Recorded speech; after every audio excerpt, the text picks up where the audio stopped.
नमस्कार, मी गोविंद शेळके आणि तुम्ही बघताय कट टू कट। मागच्या आठवडाभरापासून राज्यातल्या ज्या 17 विधान परिषदेच्या मतदारसंघामध्ये निवडणूक होणार आहे त्याचा आढावा आम्ही वेगवेगळ्या जिल्ह्यातील व्हिडिओच्या माध्यमातून घेत आहोत।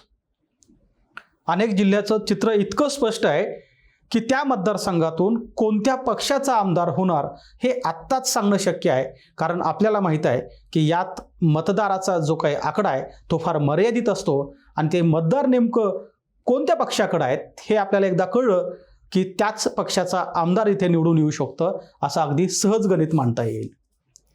पण आताही या 17 मतदारसंघापैकी काही मतदारसंघ असे आहेत की ज्याचा तिढा सुटलेला नाही आहे। म्हणजे काय तर त्या मतदारसंघ नेमका कोणत्या पक्षाच्या ताब्यात आहे, कोणत्या पक्षाकडून तिथे उमेदवारी दिली जाऊ शकते या संदर्भात एकमत झालेलं नाही आहे। आणि असा सध्याचा आघाडीवरचा जर जिल्हा कोणता असेल तर तो आहे अर्थात परभणी हिंगोली विधान परिषदेचा मतदारसंघ। जागा एक आणि पक्ष अनेक अशी अवस्था या मतदारसंघाची झाली आहे। जवळपास 465 मतदार असलेल्या या विधान परिषदेच्या मतदारसंघामध्ये महाविकास आघाडीसोबतच महायुतीमध्ये सुद्धा मोठी रस्सीखेच उमेदवारासाठी होत असल्याचं चित्र सध्या पाहायला मिळत आहे। खरं तर आत्ताच हे सांगणं यासाठी कठीण आहे की हा मतदारसंघ नेमका कुणाच्या ताब्यात जातो उमेदवारीसाठी, कारण महायुतीमध्ये विचार केल्यानंतर पारंपरिक हा मतदारसंघ शिवसेनेकडे होता, मात्र शिवसेनेकडचा हा आमदार सध्या एकनाथ शिंदेंच्या गटात आहे, त्यामुळे एकनाथ शिंदेंचाच प्रबळ दावा या मतदारसंघावरती आहे। आणखी एक या मतदारसंघाचं वैशिष्ट्य काय आहे तर 2018 साली ज्यावेळी विधान परिषदेची निवडणूक झाली होती त्यावेळी देशातील सगळ्यात तरुण आमदार म्हणून आत्ताचे 36 वर्षाचे असलेले विप्लव बजुरिया हे या ठिकाणी विधान परिषदेवर शिवसेनेकडून निवडून गेले होते। अर्थात 2018 साली एकसंघ शिवसेना होती, बाळासाहेब ठाकरेंची उद्धव ठाकरेंची शिवसेना होती आणि त्यानंतरच्या काळामध्ये जे काही शिवसेनेमध्ये बंड झालं त्या बंडामध्ये विप्लव बजुरिया हे एकनाथ शिंदेंच्या गटात गेले, त्यामुळं आत्ता जो काही नैसर्गिक दावा या जागेवरती केला जातोय तो अर्थात एकनाथ शिंदे गटाकडून आहे। पण एकनाथ शिंदे गटाकडून जरी दावा करण्यात येत असला तरी अजित पवारांची राष्ट्रवादी काँग्रेस जी संख्येने जर काढली तर सर्वाधिक मतं असलेली पार्टी म्हणून आपल्याला या परभणी जिल्ह्याच्या एकूण आणि हिंगोली जिल्ह्याचा राजकीय विचार करावा लागेल। काय गणित नेमकं या दोन्ही जिल्ह्याच्या मतदारामध्ये आहे ते आधी आपण समजून घेऊया, त्यानंतर आपल्याला 465 हा जो काही जादुई आकडा मतदारांचा आहे यात सर्वाधिक लोक कुणाच्या ताब्यात आहेत आणि कोणता पक्ष या ठिकाणी आपला आमदार निवडून आणू शकतो हे समजणं आपल्याला सोपं जाईल। यासाठी थोडं इतिहासात जावं लागेल। 2018 मध्ये काय झालं होतं तर 2018 मध्ये ज्यावेळी परभणी हिंगोली या विधान परिषदेच्या स्थानिक स्वराज्य संस्थेसाठी निवडणूक झाली होती त्या निवडणुकीमध्ये विप्लव बजुरिया हे शिवसेनेकडून निवडणूक लढत होते तर काँग्रेसकडून सुरेश देशमुख हे निवडणूक लढत होते। खरं तर फार मोठी टस्सल रस्सीखेच या मतदारसंघामध्ये झाली होती आणि ज्यावेळी निकाल लागला त्यावेळी अवघ्या 36 मतांनी विप्लव बजुरिया निवडून आले होते आणि काँग्रेसचा उमेदवार 2 नंबरवरती राहिला होता। आणि म्हणूनच आत्ता सुद्धा या जागेवरती महाविकास आघाडीतले सगळे पक्ष प्रयत्न करत आहेत। म्हणजे जसं मी पहिला सांगितलं की पहिला दावा एकनाथ शिंदे गटाचा आहे, अर्थात दुसरा दावा हा राष्ट्रवादी काँग्रेस अजित पवार गटाचा आहे, तिसरा दावा भारतीय जनता पार्टीचा आहे आणि जर महाविकास आघाडीच्या बाजूनं आपण बोलायचं झालं तर तिथे सुद्धा काँग्रेस आपला दावा या जागेवरती ठेवतोय। उद्धव बाळासाहेब ठाकरेच्या नेत्याकडनं सुद्धा मागच्या काही दिवसामध्ये जर आपण विधानं तपासली तर एक गोष्ट लक्षात येईल की महाविकास आघाडीमध्ये सुद्धा उद्धव बाळासाहेब ठाकरे उभाटा गटाकडनं या जागेवर दावा सांगितला जात आहे। आता 465 मतदार असलेल्या या परभणी हिंगोली विधान परिषद मतदारसंघामध्ये किती मतं कोणत्या पक्षाकडे आहेत हे आधी समजून घेऊ, त्यानंतर आपल्याला नेमकं तिथलं राजकीय गणित कळायला मदत होऊ शकेल। अर्थात सगळ्यात मोठा पक्ष आहे तो अजित पवारांची राष्ट्रवादी काँग्रेस, जिथं 131 मतं 465 पैकी सर्वाधिक हे अजित पवार गटाकडे आहेत।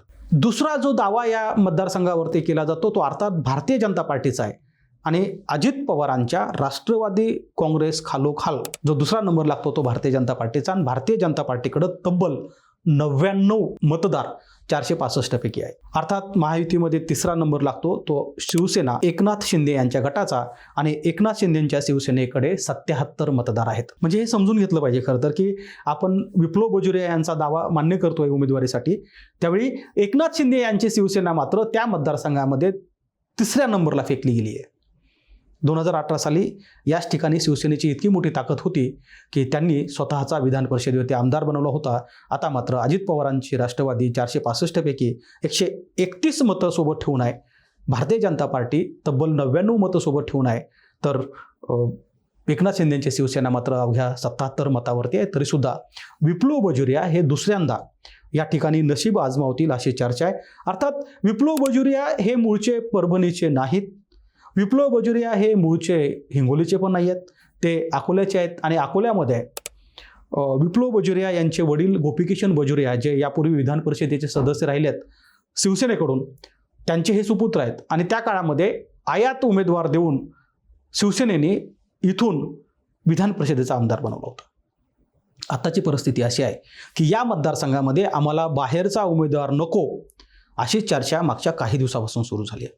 म्हणजे शिवसेनेचे 2 मेळावे मोठे या काही दिवसामध्ये ज्यावेळी परभणीमध्ये झाले त्याही वेळी विप्लव बोजुरिया हे या कार्यक्रमाला अनुपस्थित होते आणि याबद्दल समर्थन देताना विप्लव बोजुरिया असं म्हणाले की मला ज्या जिल्हा परिषद सदस्यांनी, नगरपालिका आणि महानगरपालिकेच्या नगरसेवकांनी मतदान केलं, मी त्यांच्या कामासाठी कायम त्यांच्यासोबत असतो, मुंबईत राहून मी त्यांचे कामं बघू शकतो, असं म्हणणाऱ्या विप्लव बोजुरियाच्या संदर्भामध्ये आणखी जो काही पक्षातून विरोध आहे तो मात्र वाढताना पाहायला मिळतंय. पक्षविरोधीमध्ये सुद्धा आम्हाला बाहेरचा उमेदवार नको अशी चर्चा मागच्या अनेक दिवसापासून या मतदारसंघामध्ये सुरू आहे. त्यामुळे शिवसेनेकडे जरी हा मतदारसंघ गेला तरी विप्लव बोजुरिया यांच्या ऐवजी इतर कुणाचा विचार केला जाऊ शकतो का, याबद्दल सुद्धा चर्चा करणं गरजेचं आहे. खरं तर विप्लव बोजुरिया हे जरी प्रमुख दावेदार असले तरी आताची परिस्थिती काय, भारतीय जनता पार्टी नेमकं कुठल्या नावाभोवती चर्चा करते, एकनाथ शिंदे सोबतच राष्ट्रवादी काँग्रेस अजित पवारांकडून कुठल्या नावाभोवती ही निवडणूक सध्या फिरताना पाहायला मिळत आहे, हे समजून घेणं गरजेचं आहे. आणि त्यामुळं अगदी भारतीय जनता पार्टीकडनं संतोष मुरकुटे असतील, त्यानंतर मिलिंद एंबल असतील, माजी आमदार आहेत गजानन घुगे यांच्या नावाची सुद्धा विधान परिषदेच्या उमेदवारीसाठी चर्चा होते आहे.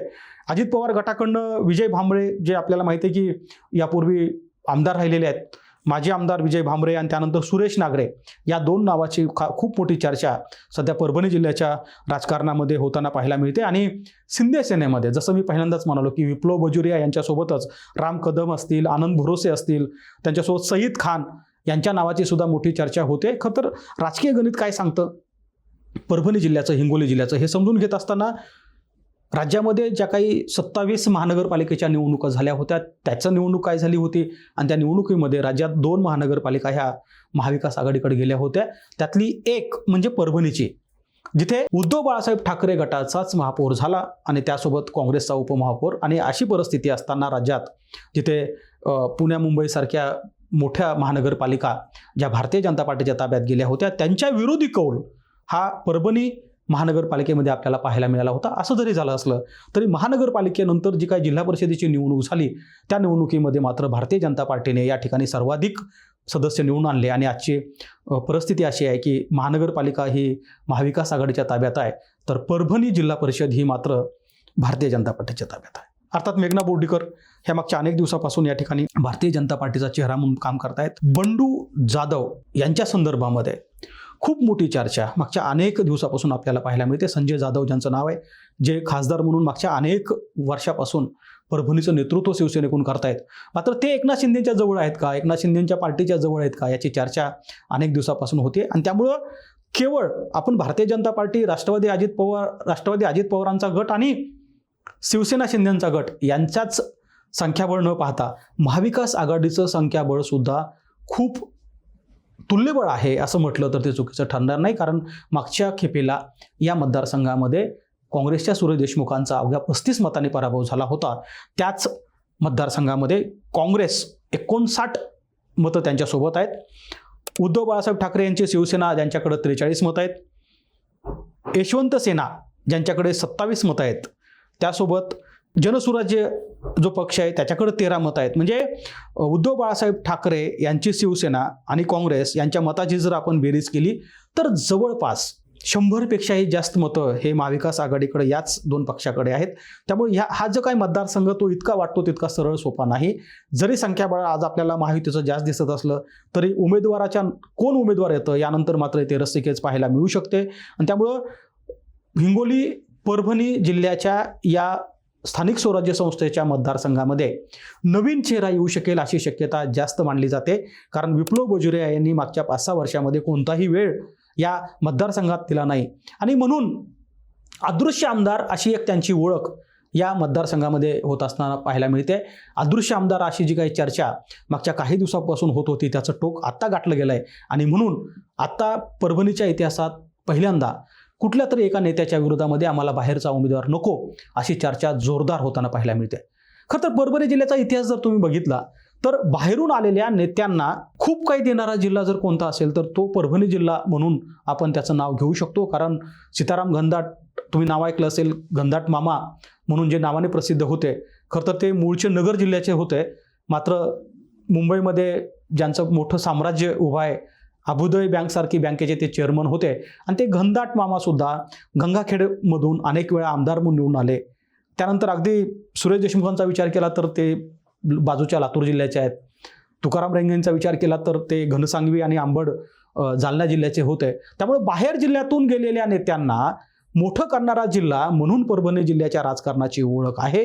पण आता तोच जिल्हा विप्लव बोजुरिया या अकोल्याच्या आमदाराला नेता म्हणून निवडतील का, विधान परिषदेचा सदस्य म्हणून निवडतील का, किंबहुना उमेदवार म्हणून स्वीकारतील का हे पाहणं गरजेचं आहे. आत्ता आम्ही जोपर्यंत हा व्हिडिओ केला होता तोपर्यंत कोणत्या पक्षाकडे ही जागा जाते हे अद्याप स्पष्ट झालेले नाहीये.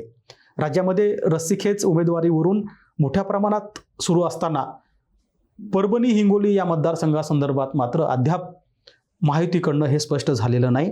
त्यामुळं जर ही जागा शिंदे सेनेकडेच राहिली तर विप्लव बोजुरिया यांच्याऐवजी दुसरा कोणता तरी पर्याय समोर आपल्याला बघायला मिळू शकतो. राष्ट्रवादी काँग्रेस जी खरं तर सर्वाधिक मतं ठेवून या जिल्ह्यात आहे ती ही जागा आपल्या पदरी पाडण्यात यशस्वी होते का? भारतीय जनता पार्टी 2 नंबरचा 99 मताचा हा जो पक्ष आहे तो शांतपणे या दोन्ही पक्षाचं नेतृत्व मान्य करतो का हे पाहणं महत्त्वाचं असणार आहे. तिकडे महाविकास आघाडीमध्ये सुद्धा उद्धव बाळासाहेब ठाकरे गटाने या जागेवरती दावा सांगितला आहे, कारण यापूर्वी त्यांचा आमदार इथे होता. मात्र त्यांच्यापेक्षा संख्या जास्त ही काँग्रेसची आहे. मग काँग्रेस इथे आपला दावा कायम ठेवतील की ही जागा उद्धव बाळासाहेब ठाकरे गटाला सोडतील हे पाहणं महत्त्वाचं आहे. एक मात्र खरं की जागा एक आणि पक्ष अनेक अशी अवस्था सध्या आपल्याला परभणी हिंगोली या विधान परिषद मतदारसंघाची झाल्याचं पाहायला मिळत आहे. धन्यवाद.